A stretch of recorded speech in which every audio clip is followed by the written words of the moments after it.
out the powers of I. So we know that I equals square root of -1, I squared equals -1,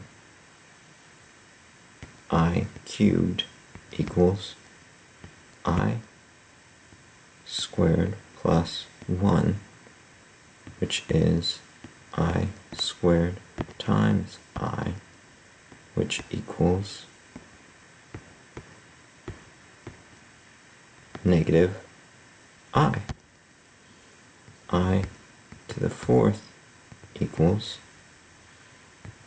I squared plus 2, which is I squared times I squared, which is -1 times -1, which is just 1. How about I to the 5th? Well, that's I to the 4th plus 1, which is I to the 4th times I, which equals 1 times I, which is just I. How about I to the 6th? That's I to the 4 plus 2, which equals I to the 4th times I squared, which equals -1.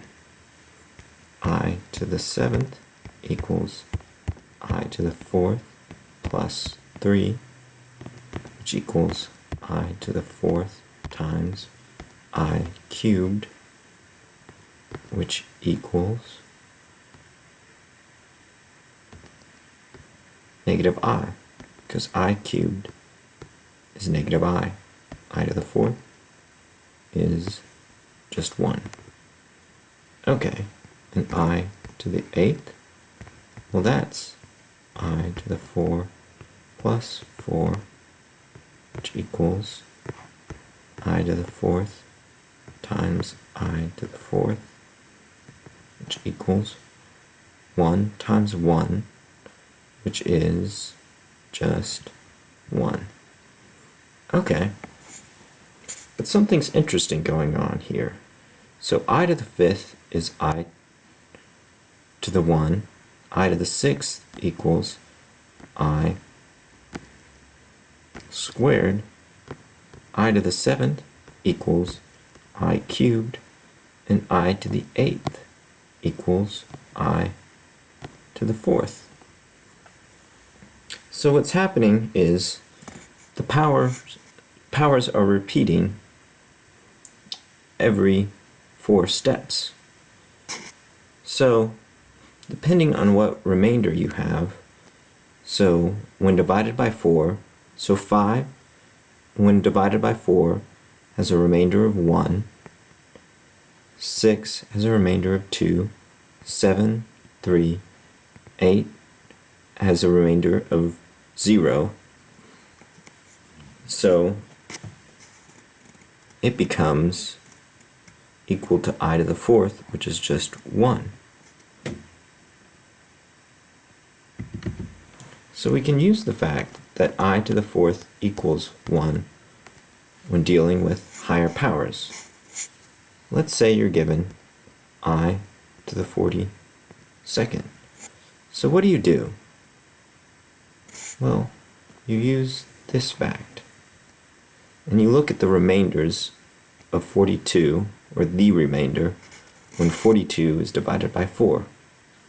So you separate it into 4 times 10, which is 40, plus 2. And then you get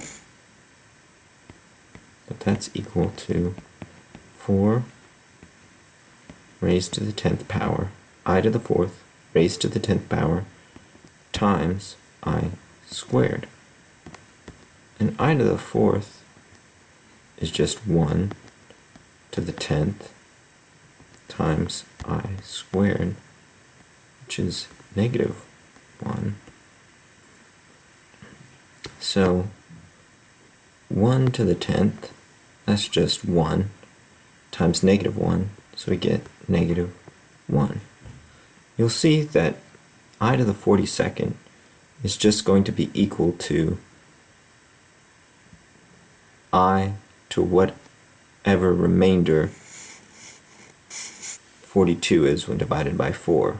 So it's going to be I squared, which in this case, in any case, is -1.